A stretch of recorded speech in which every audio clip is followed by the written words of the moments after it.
Hello and welcome back to your Pennsylvania Dutch Minute. I got something a little different for you this episode. I just finished reading a novel called A Stranger Here Below, a Gideon Stoltz mystery by Charles Fergus. And full disclosure, Charles contacted me a couple of years ago when he started having the idea for this novel. Because there are some Pennsylvania Dutch aspects to this book, and that's why I'm sharing it with you guys. So let me give you a little bit of background about the book. Charles Fergus himself was born in central Pennsylvania, now lives in northern Vermont. He's the author of multiple books. This is the first book of his that I've read. But he takes a story of fiction and really tells it in an exciting and informational way. The basis of the story follows a sheriff by the name of Gideon Stoltz, who is a Pennsylvania Dutchman who has left Pennsylvania Dutch country, so southeastern Pennsylvania, and has moved into the frontier area of central Pennsylvania in Jacksonian-era America. So we're talking early 1800s. I believe 1830s is around the time that this book is set. He is a sheriff in this town, and he's an outsider because he was Pennsylvania Dutch, and he was now in a part of Pennsylvania where there weren't a lot of Pennsylvania Dutch. And throughout the story, as he meets many characters, as Gideon interacts with many people in this area, in this town of Adamant in Colerain County. Now, if good Pennsylvanians know, there is no county called Colerain, and there's no town named Adamant. Those are names that Charles decided to create a fictitious area. However, as you read the book, the way that the landscape is described, if you know anything about central and north central Pennsylvania, you can absolutely see Colerain County. He describes it exactly how central Pennsylvania looks west of the Susquehanna. The other great thing about the book is, minus the actual drama, murder, mystery that is the central point of the book, and I'll talk more about that here in a minute. Excuse me. Charles really did his research, his historical research. The town of Adamant is based in an area that had a coal iron furnace, which was quite typical of central Pennsylvania in this time period. He describes in depth the process of making iron from these furnaces, how life was like at an iron furnace, including one of the characters is the iron master, the boss, and how he lived and how his workers lived. And from everything that I've read historically, Charles really nails it on the head. He describes what life was like in a small town in this era of history, in this part of the United States. And again, the descriptions and the way that he writes these descriptions of what life was like really puts the reader back in time in the 1830s in central Pennsylvania. What he also really does well, I think, from my perspective as a Pennsylvania Dutchman, is he tells the story of a Pennsylvania Dutchman as an outsider in a community where he necessarily wasn't welcomed. And if you know anything about history, once the second, third generation, fourth generation of Pennsylvania Dutch, by the early 1800s, a lot of them did start to move west out of the traditional Pennsylvania Dutch country: Lancaster, Berks, Lehigh, Lebanon. As people had more and more children, not every child could get the family farm, so sons, daughters would move west, first into central Pennsylvania and then down into parts of Virginia, and then continue to push west generations later. So this tells that story too of what it would have been like, or what it must have been like, for Pennsylvania Dutch men and women to enter into parts of the United States where they necessarily weren't welcome, or were seen with caution. We get a lot of interaction between the people of the town of Adamant and Sheriff Stoltz, and a lot of them do make fun of him and give him a really hard time as he's trying to solve this murder mystery that unravels throughout the book. The other nice thing, and one of the reasons I really wanted to mention this book in this series of videos, is that throughout the book, we of course are in the mind of Gideon Stoltz, a Pennsylvania Dutchman. And throughout the book, Charles has weaved Pennsylvania Dutch words and cultural things throughout the story.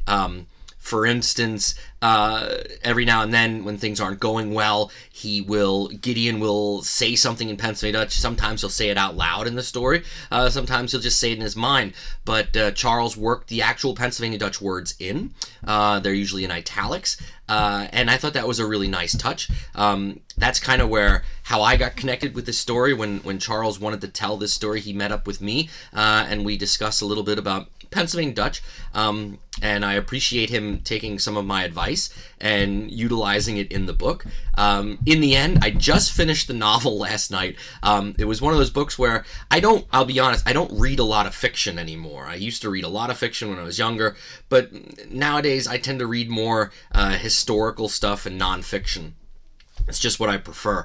So picking up a murder mystery novel for me was I wasn't used to it. I hadn't done it for a long time, and I really didn't know how I was going to react. However, I have to admit, and I'm not saying this just because of I'm trying to plug this book or not, because I'm not making any money off of this book. This was, once I started reading it, it truly did suck me in. Last night I stayed up almost 2 hours past my bedtime to finish it. I couldn't put it down until I got to the end, because I had to find out what actually happened, what the truth was. And in the sense of a good murder mystery, the novel does that. From the very beginning to the very end, Mr. Fergus, weaves a really, really good story. And it's a story that 100% could have happened. We have, the frontier and this part of America in the 1830s was a pretty rough and in some cases a very lawless place. I think a lot of us only imagine that as the Old West in the 1870s and 1880s from what Hollywood has shown us.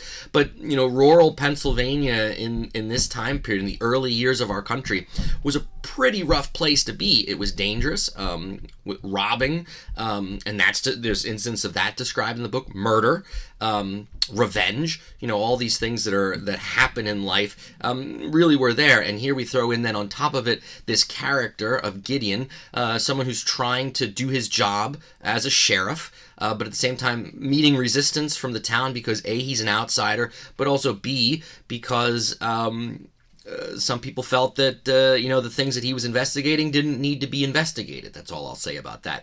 But that the book goes into a lot more detail. But again, from the historical perspective, it really gives you a great insight into what life was like in 1830s central Pennsylvania, and also what it must have been like for some of our brothers and sisters, our Pennsylvania Dutch ancestors, as they moved west into territories that weren't necessarily Pennsylvania Dutch, and the resistance that they probably met, and what life was like for them as quote-unquote outsiders in a new world. The other nice thing that I really enjoyed, being a music buff, about this book is that what was popular on the frontier religiously at this time period, of course, was Presbyterians and Methodists in central Pennsylvania in the 1830s. And the Germans, the Pennsylvania Dutch, being more Lutheran and Reformed, this was a style of Christianity that might have been a little different to them. One popular form of singing at this time period was shape note singing. And there's a picture here of the shape note hymn that Charles has woven throughout the book. Every chapter starts with a verse from this shape note hymn called A Stranger Here Below. Hence the title of the book. And that also showed a great light into what religious life was like for our forefathers on the quote-unquote frontier of Pennsylvania in those early decades of the 1800s. So, if you're interested, I'll include a link down below to purchase the book. I'll also include a link to Charles Fergus's website. Again, I'm sharing this book because A, I enjoyed reading it. B, it has Pennsylvania Dutch throughout the book. It gives a great insight historically to what life was like in the 1830s, 1820s in Pennsylvania, but also what life was like for our forefathers as they moved west, which some of you might be descendants of those people. So it maybe will give you a connection to your shared past as well. Again, A Stranger Here Below, a Gideon Stoltz mystery, follows the sheriff Gideon Stoltz, a Pennsylvania Dutchman, as he tries to solve a murder / mystery in central Pennsylvania in the 1830s in the town of Adamant, Coleraine County, Pennsylvania. Highly recommend the book. It was a great read. It really was. It was one of those cliche, but I couldn't put it down until I finished it. So again, I'll include the links down below. So something different. Maybe you're looking for a new book to read. Here's one I recommend. In any event, if you have an idea for a future video, or if you have a book that you'd recommend that I should be reading, please share in the comments down below. If you've read the book, leave your comments, and of course, don't be afraid to leave comments on the website where you can purchase the book to let other readers know about the book.